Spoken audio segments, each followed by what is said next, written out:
So magandang araw kabola. Sa video nito kabola, dito muna tayo sa free agency kasi madami pong nangyari din po, no, si free agency kabola.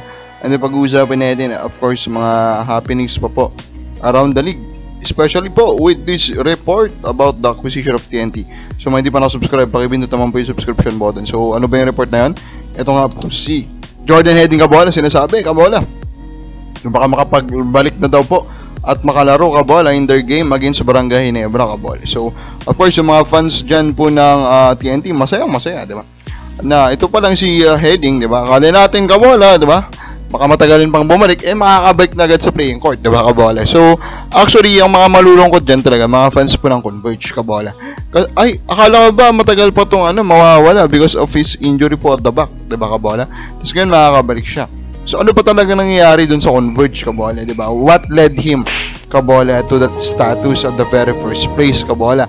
Unplayable ba talaga from the very start po yung kanyang injury kabola? O nagradason lang siya, di ba? So yung mga ganyan po ngayon, ang question po ngayon sa Converge kabola na if ako po sa kanila, the better answer kabola, or else lalabas po na may mas malaking problema pa po sila dun sa team nila. Now, may 3 years po na bagong kontrata na bigay dito po kay Hwami Chongson kabola. So, of course, Hwami Chongson, acquisition yan kabola ng San Miguel Beermen kabola, and they have high hopes about Hwami Chongson. Although, of course, hindi na rin po to bata-bata kabola. Pero, kung magbibigyan ng opportunity to kabola, of course, malayo rin po ang mararating po nito kabola. Now, injured pala, no, si Maverick Anmisi kabola. So, isa po siya sa hinaabangan po ng Ginebra na sana bumalik kabola para full power po sila. Makita natin yung full power po ng Barangay Ginebra kabola. Of course, Anmisi, I understand, marami po yung medyo hindi po siya gusto kabola, pero still this guy is a very good player. Comments po kayo mga fans. Ronald Berbusidet pa shoutout sa her. Then sabi po nito pong si Jonel de Guzman pa shoutout idol watching from Jeddah, Saudi Arabia. And then Jake Nueva, hindi lang nakadalawang championship pero last year nasa finals with Tyler Bay since 2018 to 2020 or 2021 yata nasa finals naman. Pero yun nga, di ba? Finals lang, kabola, di ba? Intro boys talaga yun, di ba, kabola? Kasi of course, sukatan pa rin, championship. Diba? Championship pa rin po magiging sukatan dyan, kabola. So, ito ba, nakakalungkot na ginawa ng Northport kay Paul Zamar, kabola, na po. So, nagkaroon siya ng ACL injury, kabola.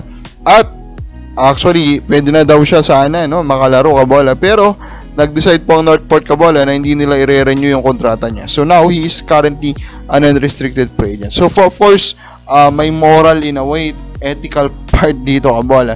Dito sa nangyari na ito, 'di ba? Kasi minsan kabola, 'di ba? Kung isipin mo, hindi mo 'yan gagawin, 'di ba? Kasi pakakabalik niya lang kung bibigyan mo ng opportunity si Paul Zamar na pakita po kung siya po ay nandun pa rin sa level kabola na worth it na renew yung contract, pero hindi po 'yan ginawa ng Northport Batang Pier kabola.